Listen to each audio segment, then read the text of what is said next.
ইয়াৰ লোৱা হলে কি হ'ল? ইয়াৰ হলে আধাৰ কাৰ্ড নাই, আছতো ভাড়া ঘৰত না, ভাড়া ঘৰতে আছো। কথাটো সত্য যদি আমি কেনেকৈ বিশ্বাস কৰিম দেই? নাম্বাৰটো ল, মালিকক ইমিডিয়েট ফোন কৰিব কওক আৰু তহঁতৰ ডকুমেণ্টছবোৰ দি থৈ আহিবি। হেৰি হেল্ল', আচ্ছা আমি বিলাসী থানাৰ পৰা আহিছিলোঁ মৰিয়নি। আপুনি ভাড়া আছে নেকি? আপোনাৰ ঘৰ ক'ত? অঁ, বিহাৰত থাকে নেকি? আপুনি মৰিয়নি থানাত বা মৰিয়নি প্ৰশাসনক আপোনাৰ আইডেণ্টিটিবোৰ দিছিলে নেকি? কেলৈ দিয়া নাই?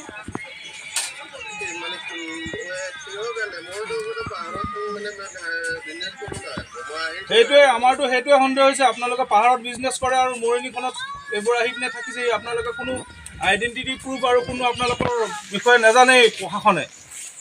আমি আপোনালোকক বাৰে বাৰে অনুৰোধ কৰি আছোঁ, আপোনালোকৰ মালিককো অনুৰোধ কৰিছোঁ যে যোন যোন বাহিৰৰ পৰা আহিছে ভাড়া ঘৰত আছে, আপোনালোকক অতি সোনকালে আপোনালোকৰ নিজৰ আইডেণ্টিটি প্ৰুফ, আধাৰ কাৰ্ড আৰু যি যি দিব লগা আছে এইবোৰ ক'ত ক'ত কাম কৰি আছে এইবোৰ আপোনালোকে দি দিব। তাত থানাত প্ৰথমে আপুনি হেৰিত যাব, এইটো টাউন কমিটি। টাউন কমিটিৰ পৰা য'ত দিব লাগে আপুনি আপোনাৰ মালিকক কৈ দিব। আপুনি যাব নহয়, মালিকক দিব লাগিব। আমি বিচাৰিছোঁ মৰিয়নিত থকা যিখিনি মানুহে বসবাস কৰি আছে সেই মানুহখিনিয়ে নিজৰ আইডেণ্টি প্ৰুফখিনি প্ৰশাসনক গতাই থৈ যাতে, যাতে কিবা অপ্ৰীতিকৰ যদি মৰিয়নিত সৃষ্টি হয়, আপুনি যদি বেয়া কাম এটা কৰি থৈ যায়, মই আপোনাক কোৱা নাই আপুনি কৰিব বুলি, কিন্তু আপুনি যদি বেয়া কাম এটা কৰি থৈ যায় মৰিয়নিত, তেতিয়া জগৰীয়া কোন হ'ব?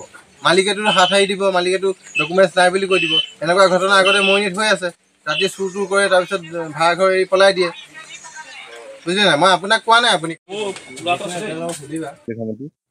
সম্পূৰ্ণ সদস্যসকলক লগত লৈ আমি আচলতে অসম চৰকাৰে গম পাই সকলোৱে যে অসম চৰকাৰে এটা ডাঙৰ পদক্ষেপ গ্ৰহণ কৰিছে। যিহেতু চৰকাৰখন যিয়ে নহওক, ভাল বেয়া আমি সেইটো ৰাইজে বিচাৰ কৰিব, ৰাইজে প্ৰতিনিধি গঢ়াই যেতিয়া ৰাইজে বিচাৰ কৰিব। কিন্তু বৰ্তমান যিহেতু এটা ভাল কাম কৰি আছে, গতিকে আমি চৰকাৰখনক এই সময়ত অন্ততঃ ভাল বুলি এটা ভাল কাম কৰিছে বুলি ক'ব লাগিব বা কৈছোঁ।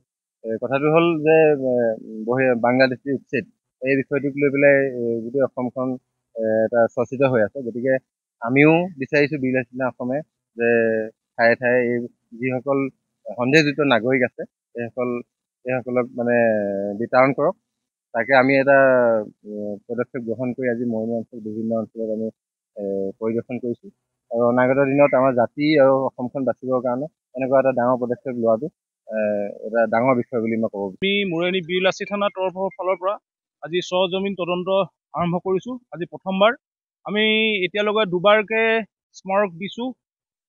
এতিয়ালৈকে তেখেতসকলে কোনো সজাগতামূলক বা কোনো তেখেতসকলে এই মৰিয়নি অঞ্চলৰ যি সন্দেহজনক নাগৰিকৰ ওপৰত তেখেতসকলে কোনো ব্যৱস্থা লোৱা নাই। লগতে উচ্ছেদ হৈ থকা যদি কোনো সন্দেহযুক্ত নাগৰিক আমাৰ ইয়াত আহে, তেতিয়াহ'লে আমি ইয়াত সজমিন তদন্ত আৰম্ভ কৰিছোঁ।